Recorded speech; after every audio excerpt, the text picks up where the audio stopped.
This week, 2025 should be the year to think bigger.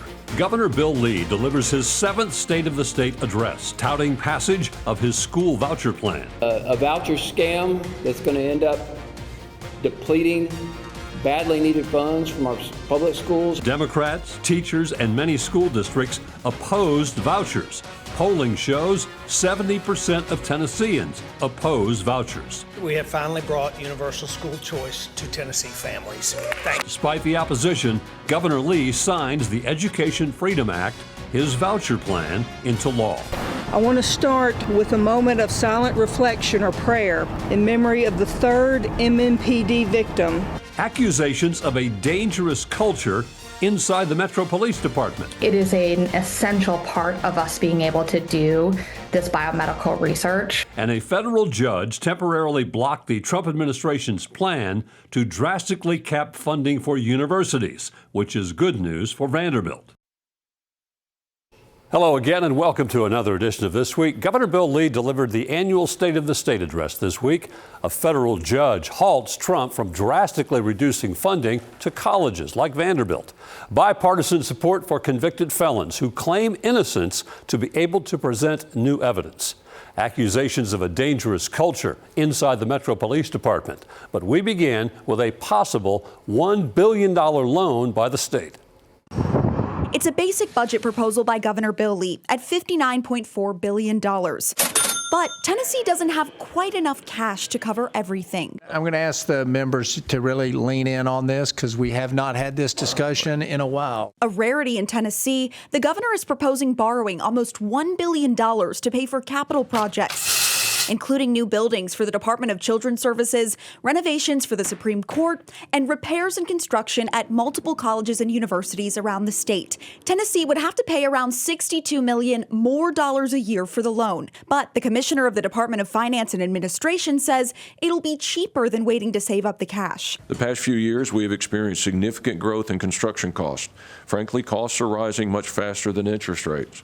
The state can incur debt at a relatively low rate, while costs can rise at 10% a year or more. By using debt over here, we free up money for roads and bridges and other things. And the budget includes $1 billion for TDOT to do just that. But that's just a drop in the bucket. The state has an estimated $38 billion backlog in road projects, both to build new roads and fix old ones. I get 10 times more call about road conditions in my district than every other issue combined. One of the frequent frustrating comments I get, we live on the Mississippi state line where I grew up, used to be when you drove into Mississippi, you knew it because of their inferior roads. Now you drive into Mississippi and you know it because their roads are superior. Reporting in Nashville, I'm Tori Gessner. A federal judge temporarily blocked the Trump administration's plan to drastically cap funding for universities.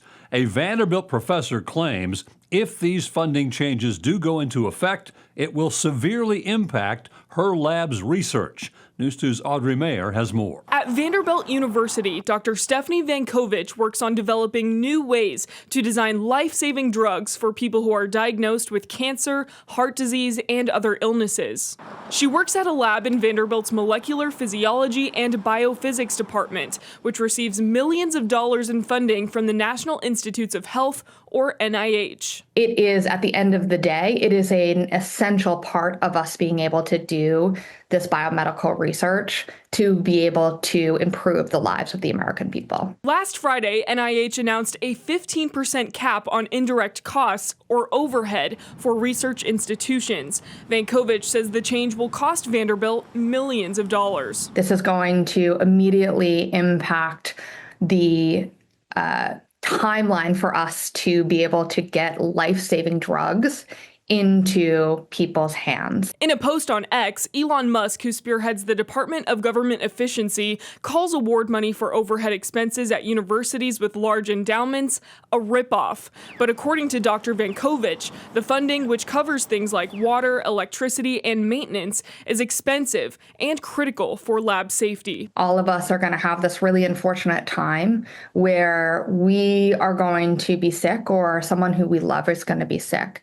And investing in biomedical research really is our best bet at making sure that they can get better. According to NIH's website, in this fiscal year, NIH has funded 124 projects at Vanderbilt University and Vanderbilt University Medical Center. Reporting in Nashville, Audrey Mayer, News 2.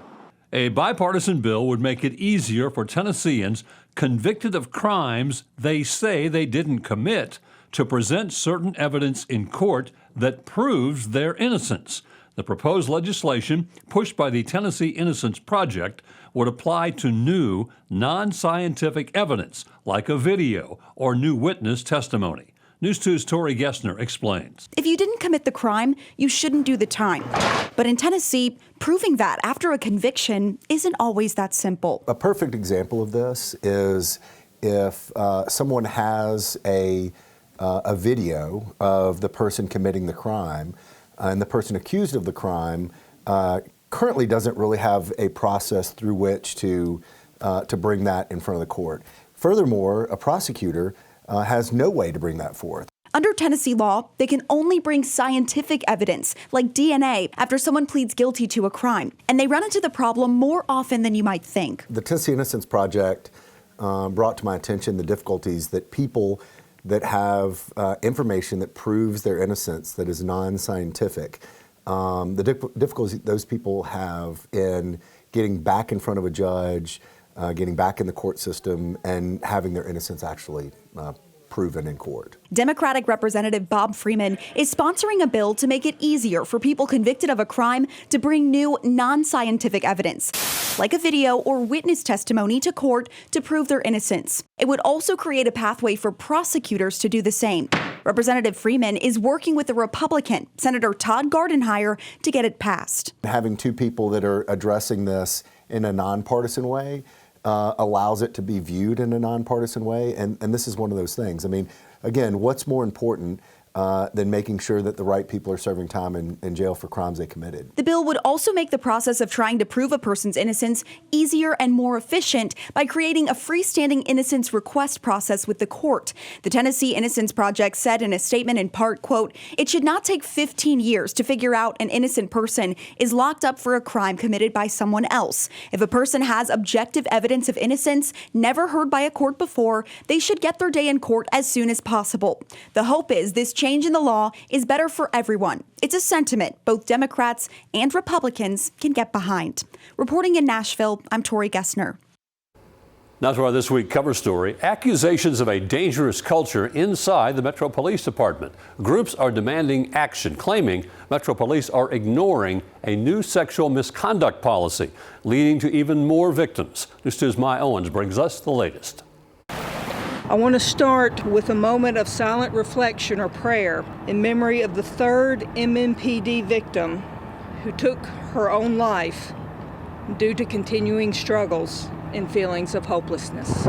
It was a moment where you could hear the wind, birds, and the mounting pressure this organization is pushing. We're here to advocate for a zero tolerance policy in the Metro Police Department, one that supports women who are experiencing all forms of sexism. 4 months ago, Nashville's Community Review Board approved a zero-tolerance sexual misconduct policy for the Metro Police Department. The 38-page proposal outlining specific behaviors and establishing clear reporting procedures for the department.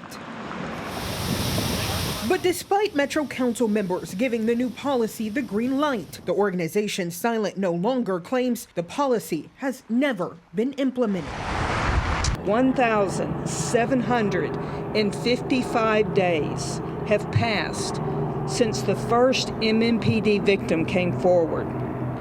And today, 98 victims are still waiting for justice. Silent No Longer says they were told by a council member January 1st, 2025 would be a hard deadline for MMPD to implement the policies recommended by the CRB.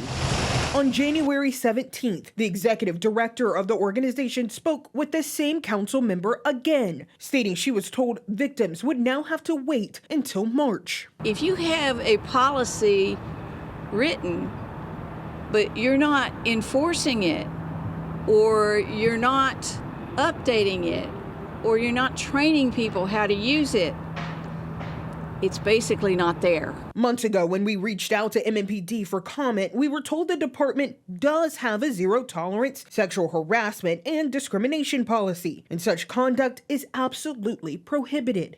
And I reached out to MMPD again today for comment on if the new policy has been implemented. They say the department has sent over the CRB's material to the Metro government's HR department.